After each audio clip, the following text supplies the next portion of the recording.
They were once giants of the road, and today no one remembers them. Trucks with power, history, and character that dominated entire routes, yet ended up wiped off the map due to bad decisions, failed mergers, or simply because they didn't evolve. What happened to these brands, and why did they disappear? Today, you're going to learn about 10 truck brands that went from being legends to becoming ghosts of the past. And believe me, some of these stories are going to surprise you. International, from reliable giant to forgotten brand. There was a time when seeing an International on the road was as common as the roar of a diesel engine at dawn. They were synonymous with power, reliability, with that American spirit that never gave up. But all of that started to fall apart in the 2010s. The reason? Chronic reliability issues, defective engines, failing electronic systems, and after-sales service that felt more like a trap than actual help. Entire trucking companies swore they'd never touch an International again, and in the trucking world, a promise like that weighs as much as a load of steel. While Freightliner, Peterbilt, and Kenworth were perfecting their engineering and customer service, Navistar was sinking into mistrust. Today, even though International still makes trucks, it does so almost like a distant echo of what it once was. It no longer leads, it no longer excites. The market left them behind, not for lack of history, but for not knowing how to evolve.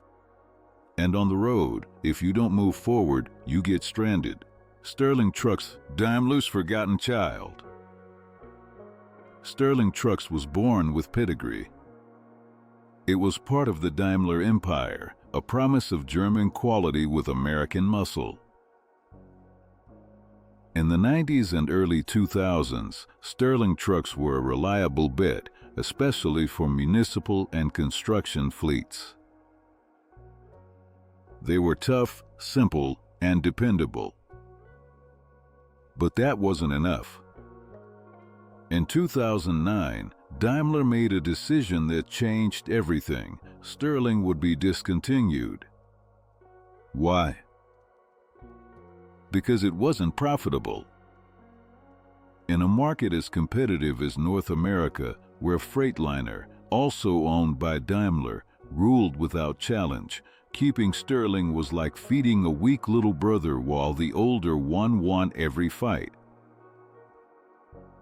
They failed to differentiate the brand or give it its own identity. And when profitability dropped, the decision was cold and swift. Today, seeing a Sterling is almost like seeing a fossil in motion, a relic of a failed strategy, a reminder that even with massive backing, if you don't have a clear place in the industry, you're doomed to disappear. GMC. When the biggest name decided to step out of the ring, GMC, 3 letters that once made the highways tremble. General Motors not only dominated the world of cars, it also dove headfirst into the heavy truck business. For decades, GMC Class 8 trucks were synonymous with American muscle, sporting a rugged design that said, "I can handle anything." But around 2009, the story took an unexpected turn. The reason? Low demand, fierce competition, and profits that simply didn't justify staying in the fight. GMC threw in the towel and stepped out of the heavyweight ring. Today, it only makes pickups and medium-duty vehicles, leaving behind that imposing legacy of highways and heavy loads. It was a quiet exit, without much drama, but with one clear consequence: the giant became small. In a world where Freightliner, Kenworth, and Volvo fight tooth and nail, GMC decided it was better to play it safe. Was it a mistake? A wise move? Only time will tell. But if you ever see an old, rusty GMC truck in some forgotten lot, take a good look, because what was once the pride of an industry is now just the echo of a war that faded away, and so Japanese that it never managed to conquer the West. In Japan, it's not a giant. Its trucks travel every corner of the country with the precision of a Swiss watch. But when it tried to conquer the West, things didn't go as expected. And it didn't arrive in America with the promise of Japanese efficiency, reliable engines, and a design built to last. At first, it seemed to work, but not for long. In the United States, emissions problems put the brand on the ropes. Failures in environmental certification and late adjustments ended up hurting its image. Meanwhile, Isuzu was becoming the favorite among light and medium-duty trucks. And it didn't lose momentum. Outside of Asia, its name no longer inspires the same trust. In Europe, it went almost unnoticed. Today, Hino is cutting back operations, readjusting its strategies, and trying to survive in a field where mistakes are costly. It wasn't a matter of poor engineering, but of not adapting enough quickly to the rules of the game. Because in the transportation industry, being good isn't enough. Fuso, the Japanese warrior who lost his edge. Mitsubishi Fuso was once Japan's trump card to conquer international routes. Compact, tough, reliable. In European cities and some parts of the Americas, Fuso managed to have a strong presence, especially with its lightweight models for urban delivery. But over the years, that shine faded. Why? Simple, the competition evolved faster. Daimler, which controls the brand, never managed to firmly establish Fuso outside of Asia. Isuzu took over the market, both in terms of quality and reputation.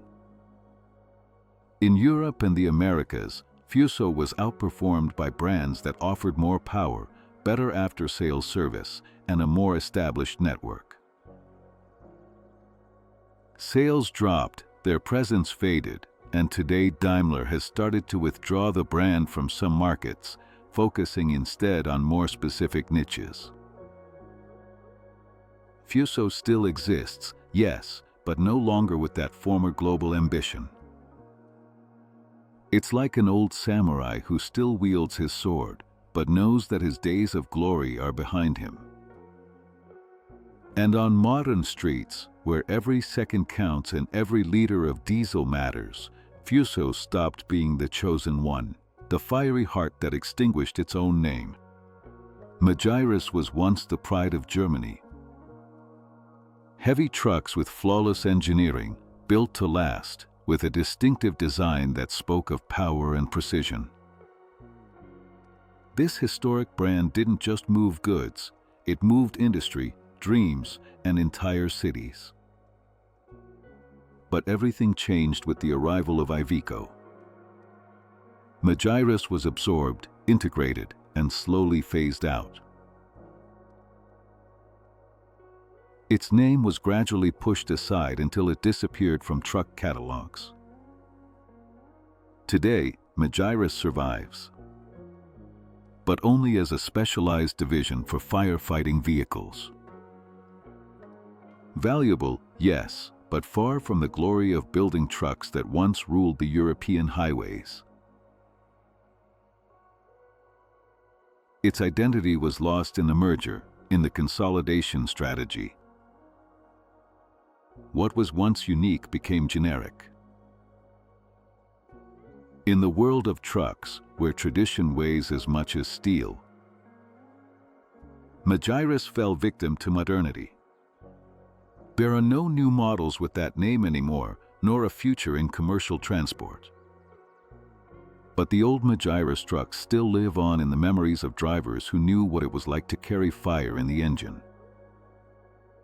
Before it was extinguished in name, Saviem, the French roar that faded into silence. There was a time when France wanted to leave its mark on the world's roads, and that time was called Saviem.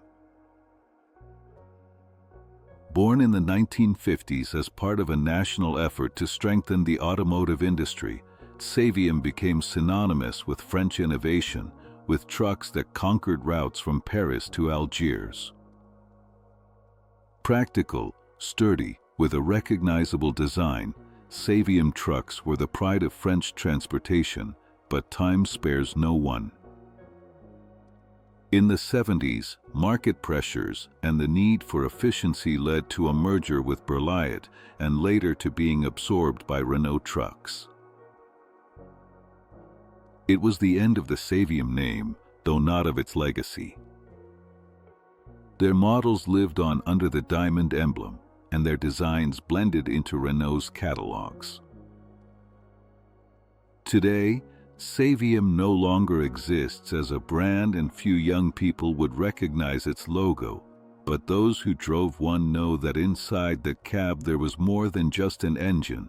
There was history, identity, a piece of France on wheels. Because when a brand disappears, it's not always because it failed.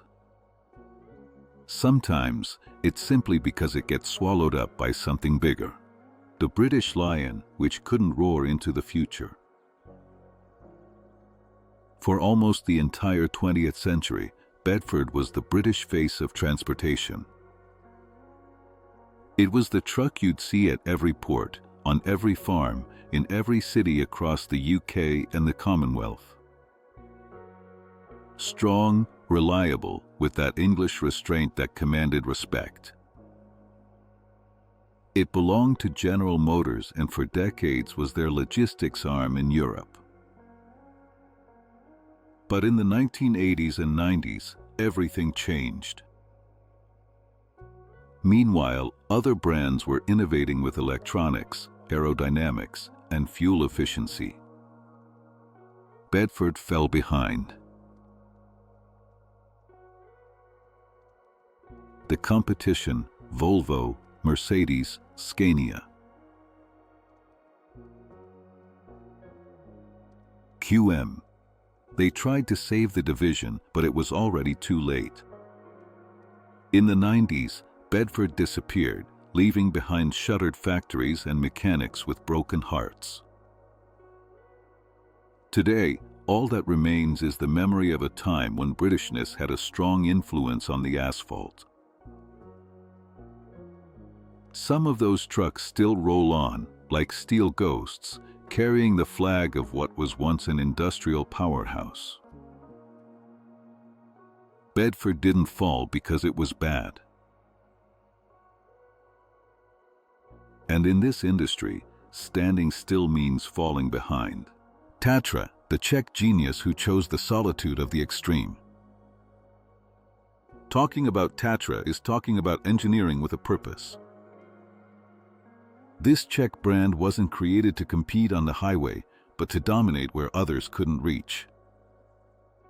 Deserts, jungles, war zones, extreme climates. They're trucks with a central axle and unique suspension. They looked like something straight out of a science fiction movie. They weren't pretty, but they were indestructible, and for decades, that gave them a legendary reputation. But in the civilian market, Tatra never found its place. Too expensive for commercial fleets, too specialized for conventional transport. While other manufacturers adapted to the global market, Tatra chose to stay in its niche. Today, they're still active, but almost like a living legend. They're made for paramilitary use, oil companies, and impossible expeditions. In the world of regular transportation, they're irrelevant. They didn't fail. They just chose a different path. A solitary, extreme one, but true to their principles.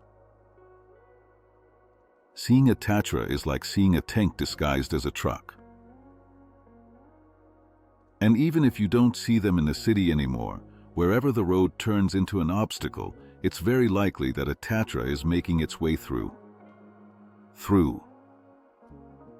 Because not all trucks want to be popular. Some just want to be invincible. If you were surprised by these brands that went from ruling the roads to being forgotten, and you're passionate about the world of trucks, you'll definitely love this one. Don't forget to like and subscribe so you don't miss any videos about these giants of the road.